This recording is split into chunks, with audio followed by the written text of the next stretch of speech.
तो पृथ्वी नारायण सिंह ने आग्नेय वंशियों को वश में किया, जो नहीं वश में हुआ मार दिया, अपना राज्य स्थापित किया। अंत में 2 भाग हो गया, 5 सरकार 3 सरकार, लड़ाई चलती रही। ये भागवत में नहीं है, बाहर की बात कर रहा हूँ।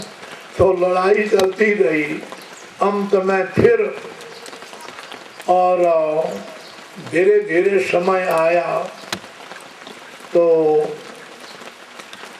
जो श्रेष्ठ प्रथम सरकार कही जाती थी त्रिभुवन महाराज, यह काम सन्न भाग करके दिल्ली चले आई।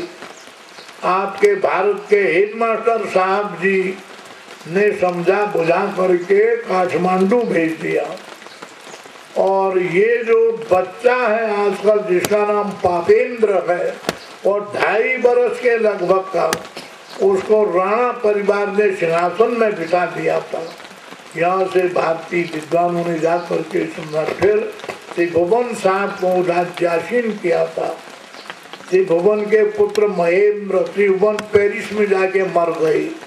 महेंद्र का पुत्र विक्रम, महेंद्र के 2 विवाह, एक तिब्बती कन्या, एक भारतीय क्षत्रिय कन्या। भारतीय क्षत्रिय कन्या के पुत्र वीरेंद्र और तिब्बती कन्या का पुत्र जो पापेंद्र, जिसको ब्राह्मणों ने गलती से ज्ञानेंद्र नाम रखा। तो बड़े षड्यंत्र पूर्वक इस पापेंद्र ने वीरेंद्र को परिवार के सहित ध्वंस कर दिया। और इनकी बिटिया आज भी जयपुर में है, अरबों की संपत्ति वहां पहुंचा दिया। जा रहे थे भाग करके, लोगों ने बोला अभी कभी क्या पता नेपाल के राष्ट्रपति बन सकते हो, क्योंकि चुनाव प्रजातंत्र जो है, प्रजातंत्र सिद्धांत कोई अस्तित्व नहीं होता है इसका। अयोग्य योग्य के स्थान पर बैठ जाता है, योग्य अयोग्य, अयोग्य योग्य घोषित कर जाता है।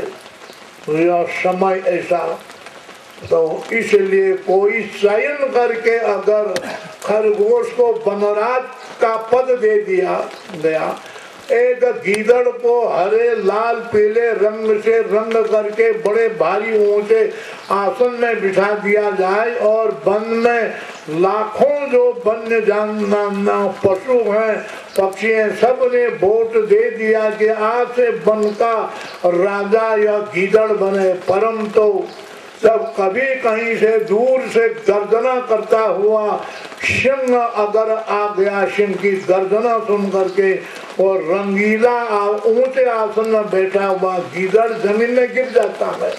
और गीदड़ों की लाखों की संख्या भी होगी, सामना शेर का नहीं कर सकती है, भाग जाते हैं।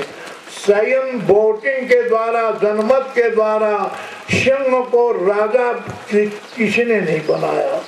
अपने तेज से, अपने प्रभाव से, अपने जन्म से, अपने गुण से परमात्मा की सृष्टि में ऐसा है।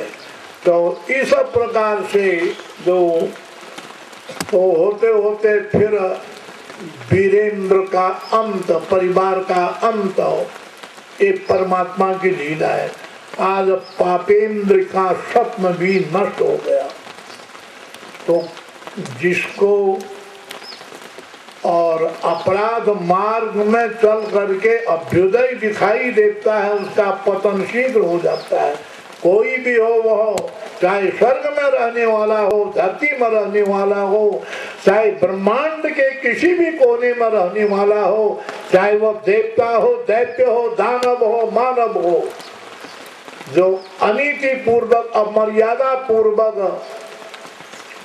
मनसा बाता कर्मणा सबका दमन करके जो अभ्युदय अपना चाहता है, उसका ऐसा पतन भी हो जाता है।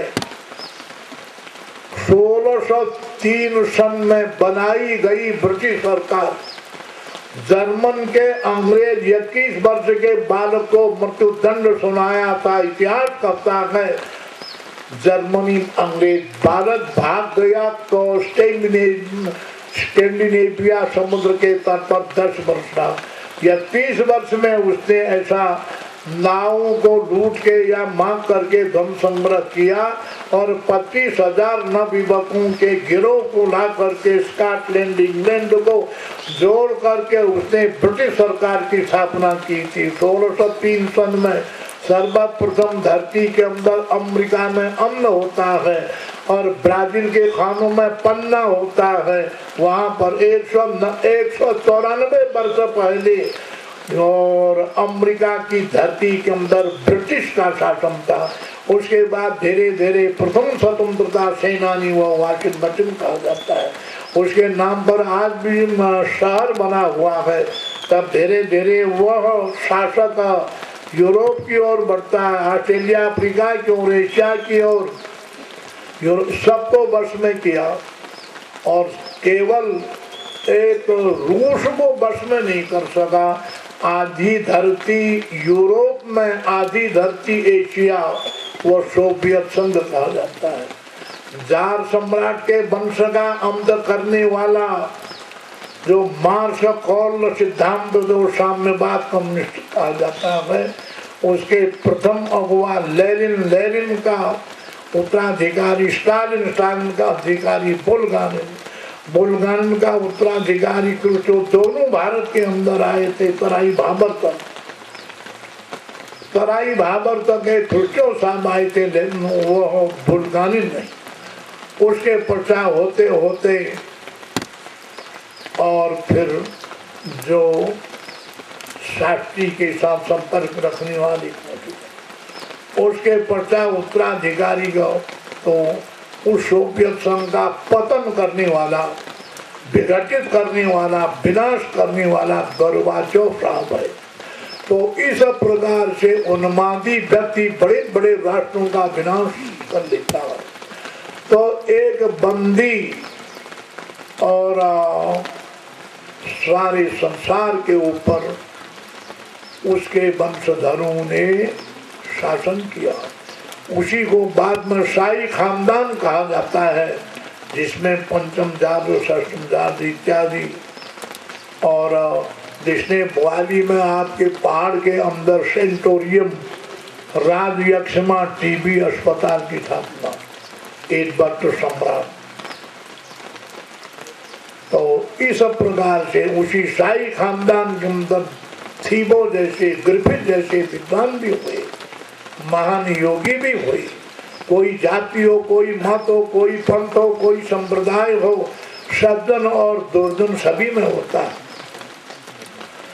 जर्मन में जो सर्वप्रथम जिसने इतना और ब्रिटिश सरकार शब्द से संपूर्ण विश्व में अपना अंकुश किया था, सोवियत को छोड़ के, उसी जर्मन में हम्बोल्ट विश्वविद्यालय की स्थापना करने वाले मैक्स मूलर, चारों वेदों के ज्ञाता महान विद्वान, 12 लाख मंत्र, श्लोक, सूत्र, भाष्य का और पठन पाठन करने वाला, वो कितना बड़ा महान।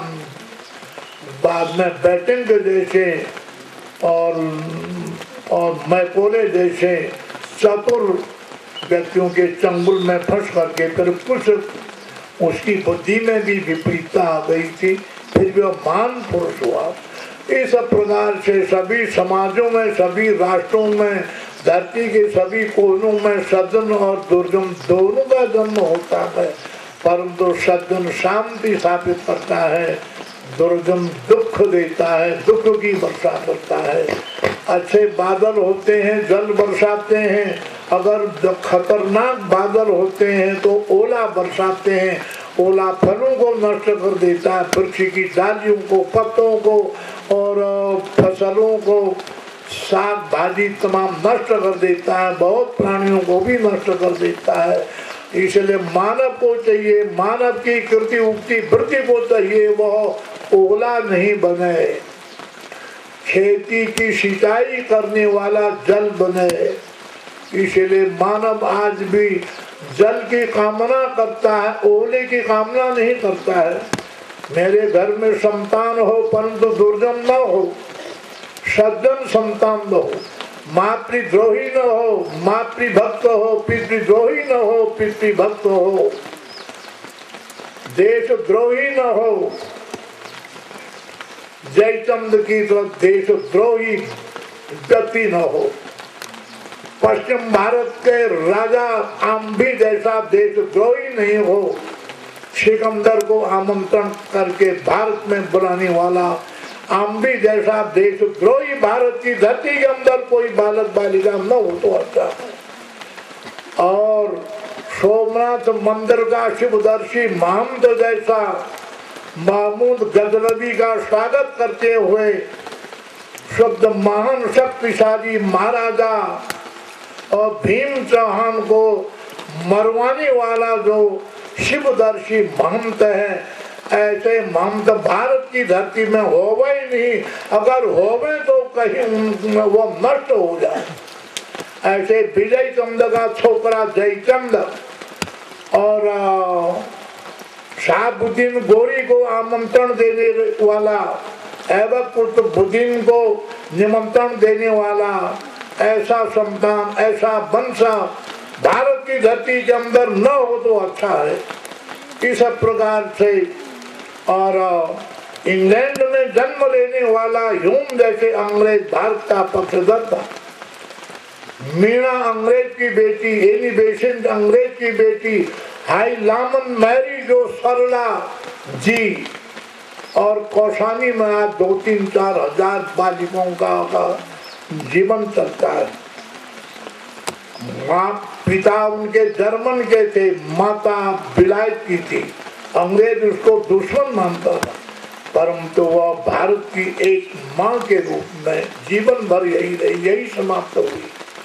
इसलिए जिसके भीतर न्याय है, तत्वज्ञ मस्तिष्क है, जिस मस्तिष्क के अंदर कोई पक्षपात नहीं, कोई द्वीप का पक्ष नहीं, कोई राष्ट्र का पक्ष नहीं, कोई जाति का पक्ष नहीं, कोई मत का पक्ष नहीं, पंथ का पक्ष नहीं, अपने संबंध संबंधियों का पक्ष नहीं है, परमात्मा को साक्षी करके जो सत्य न्याय और मर्यादा का पक्षधर है, वही महान व्यक्ति कहा जाता है।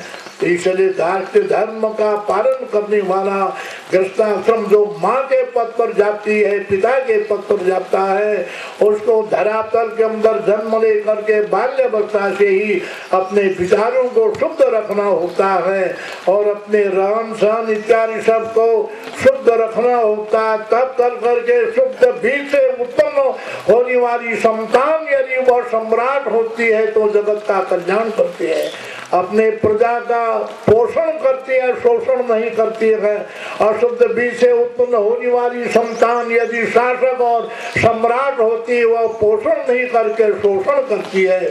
सदाचार न सिखा करके दुराचार, पापाचार, व्यभिचार के मार्ग को प्रशस्त करती है। अशुद्ध संतान, अशुद्ध बीज से उत्पन्न होने वाली संतान यदि कोई सन्यासी साधु होता है, वह भी भ्रष्ट होता है, वह अंधकार की वर्षा करने वाला होता है। और शुद्ध संतान, शुद्ध बीज की संतान यदि कोई साधु महात्मा सन्यासी होता है, वह प्रकाश की वर्षा करता है, ईश्वरी प्रेम की वर्षा करता है, प्राणी मात्र को पर ब्रह्म परमात्मा की ओर ले जाने का प्रयास करता है। वह है शुद्ध संतान, शुद्ध बीज का प्रभाव।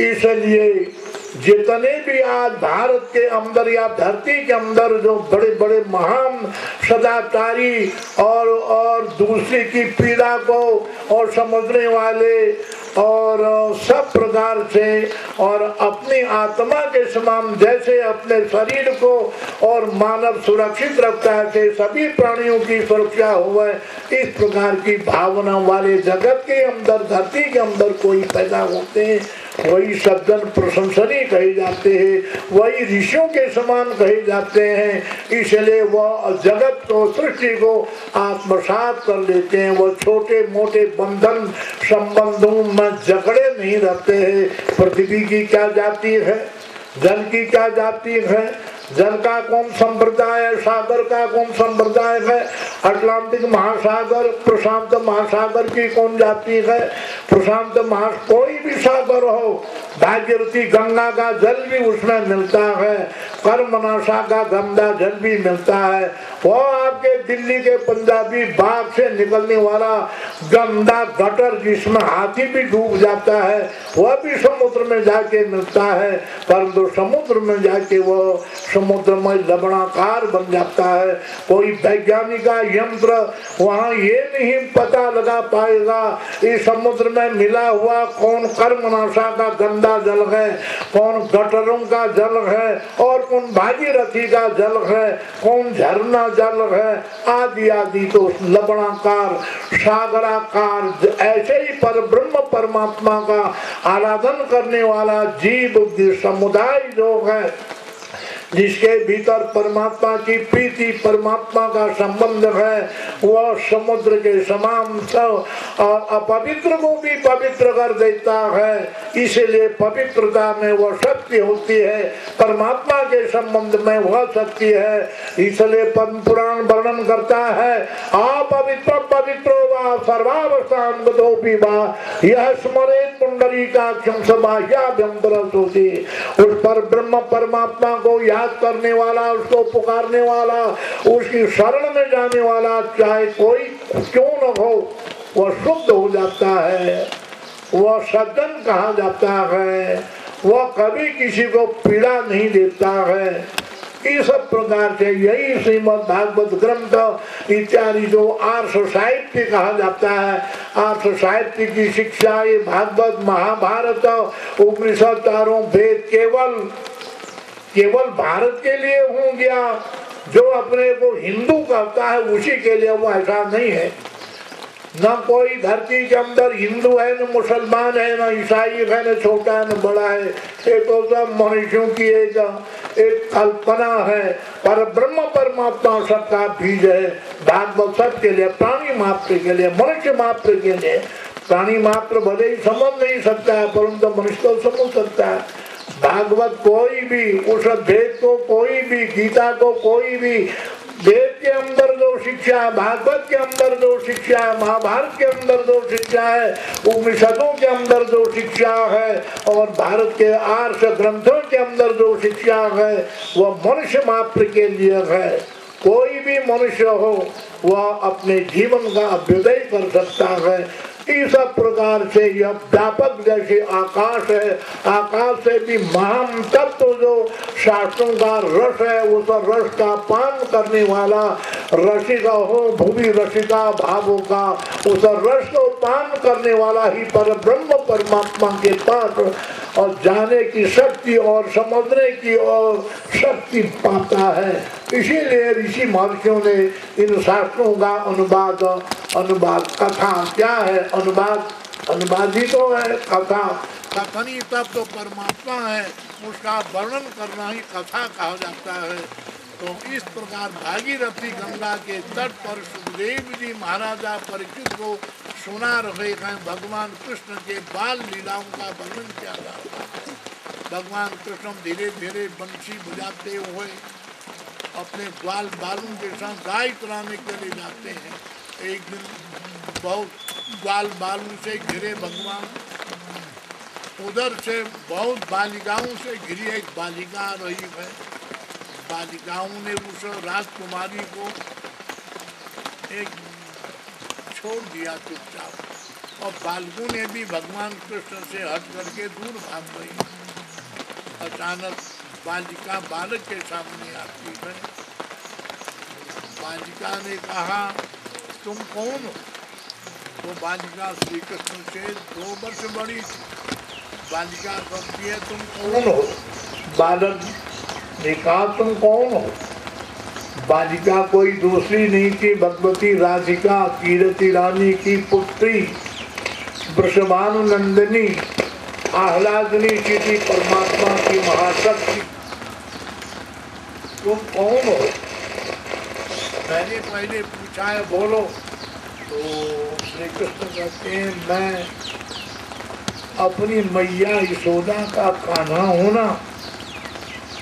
राधिका जी कहते हैं वो तुम ही हो कान्हा हो, तो रात दिन गोपिकाओं के यहाँ चोरी करते रहते हो, दूध की चोरी करते हो, सुना है मैंने दही की भी करते हो, सुना है माखन भी करते हो, सुना है क्या क्या चोरी करते हो, सुना है तुम और जमुना के घाट में बैठ करके पानी भरने का कर भी लेते हो। तो श्री कृष्ण कहते हैं कि राधिके मैंने किसी के साथ कुछ भी किया हो, कर लिया हो, परंतु मैंने तुम्हारा तो आज तक कुछ नहीं लिया है। मैंने किसी की भी चोरी की हो, दूध की या दही की या माखन की, परंतु तुम्हारी तो मैंने कभी कोई भी वस्तु चुराई नहीं। राधिका जी कहते हैं कान्हा देखो, तुमने तो एक बाह्य पदार्थ जो बहुत और मिल सकता है और कहीं भी मिल सकता है, तुमने तो बाह्य पदार्थ दूध की, दही की और माखन की चोरी की, परंतु तुमने तो स्वयं मुझे ही चुरा लिया है। इसलिए तुम कैसे हो? भगवान कृष्ण कहते हैं राधिके हाँ, इतने में ब्रह्मा जी आए। ब्रह्मवैवर्त पुराण, भागवत तो नहीं है, ब्रह्मवैवर्त पुराण शांडिल्य संहिता गर्ग संहिता में विशद वर्णन आता है। ब्रह्मा जी ने कहा हे नारायण, जब जनकपुरी में सीता जी और आपका विवाह का क्षण आया था, मैंने आकर के आपसे प्रार्थना की थी मैं ब्राह्मण बन के आपके विवाह में सम्मिलित हूँ। तो आपने कहा था कि ब्रह्मा जी इस